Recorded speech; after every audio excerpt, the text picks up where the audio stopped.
Hello, I hope you're all well. Today I wanted to talk about social media.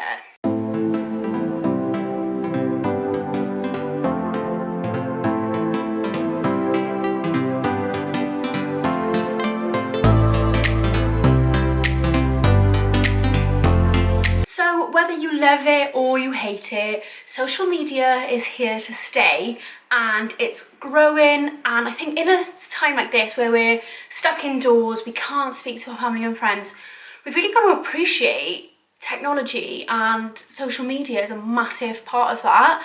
And it's keeping us together, it's keeping us able to stay in contact with our family, with our friends, and no matter what experience you've had on there, whether it be negative or positive, you can't say that it isn't working for us at the moment, because look at this crisis and it's helping people stay connected.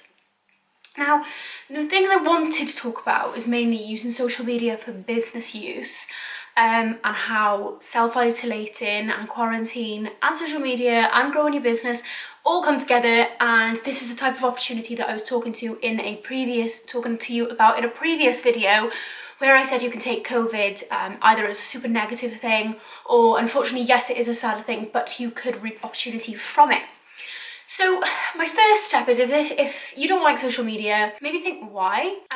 For creators like me, we hate the algorithm because it means nobody sees our content, but the algorithm is built for you as a user. So I've recently had this shift where I'm really bored of looking at clothes, bored of looking at influencers. Sorry guys, I can't help it. I'm not interested in it at the moment. I'm not interested in clothes. All I want to do is look at house stuff, and not even on purpose.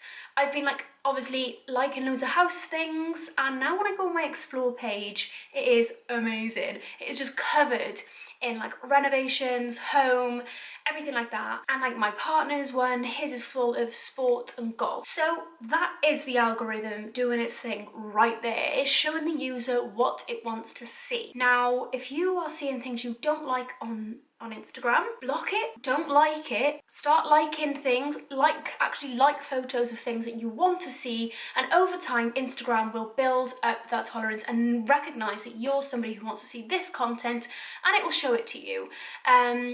Also, if you're feeling sad on there or you're getting any hate on there, turn off comments. I'd rather have 0 engagement and be happy than have loads of comments but often get really bad ones.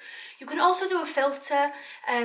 You can filter out bad words, so if someone was going to go and write a comment with a bad word, it would hide it from you so that you won't ever see it. So that's also a really good point, which I would highly recommend if you are very sensitive and you don't like going online because of these negative comments. But if you're running a business, or you're trying to build up your profile, or you're trying to be an influencer, or you're trying to build a food blog, anything, absolutely anything, self-quarantine or self-isolation, social media, I give you growth. Literally, you've got so much time on your hands now. You could definitely start working on your social media. That's exactly what I've been doing. I've been trying to do more stories. I have planned out content for 3 weeks now. I'm using Hootsuite and I'm using Planoly, which helped me massively to plan my content. Now, it's all about trying to attract the audience to you rather than forcing yourself in front of an audience. So sharing on each other's stories, engagement groups, all of that, just forget it. Just make sure you're posting really good content which targets the niche that you want it to target. And look, you've got 10,000 followers, say. Imagine they're all fashion followers, for example, and you're posting about food. You know, it doesn't matter if you've got 10,000 followers. You might actually only have 5 people who are interested in food on that follower list. So it doesn't matter how many followers you've got. You just need to have at least, say, 1,000 followers, just 1,000 followers that really enjoy your content. It's just a vanity metric. It really is. I know it can help when you're trying to go for collabs and stuff, but really, If you don't have that engaged audience, you have 10,000 followers though, you get the collab, but then they're not interested in fashion, so your collab, you probably won't get another collab. Do you know what I mean? So, for example, I've just seen a lovely thing going on Facebook. People are asking people to share business pages with their contact list to try and get more people interested in that business.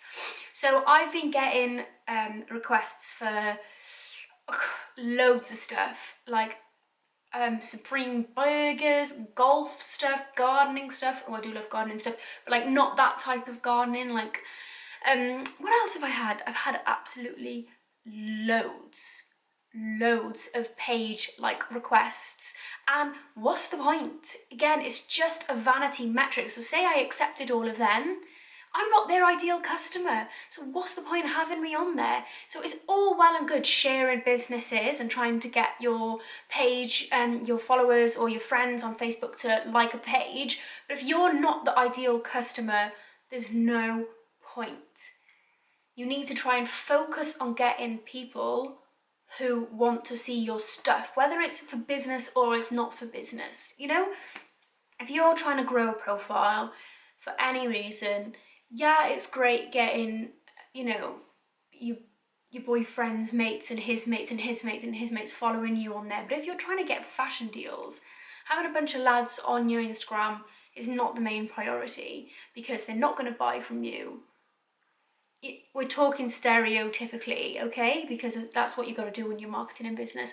Stereotypically, a lad isn't going to buy a bralette from you, okay? They might do on the off chance buy it for their girlfriend or their mum or whatever, but generally speaking, you have to stereotype when you're thinking about different markets for business. And yeah, you just want to have a very, very small, or you want to have a very, very engaged, narrow audience who want to see your content.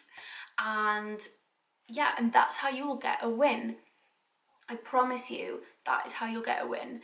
So instead of trying to go out and get followers by doing the share for share and all that, try and put out content that your target audience wants. So then it just takes one person to find your post on a hashtag and realize that's what I'm all about, follow. That one follow might turn into £1,000 customer. So I'm just gonna leave that there for you today. Yeah, just wanted to make you think, you know, it doesn't really matter if you've got 10,000. I know everybody wants the swipe up feature, don't we all? But really, that 10,000 mark is literally just a vanity metric. Yes, the swipe up on Instagram is really useful, but if they're not your target audience, they're pretty pointless. Hope that helps. Thanks, guys.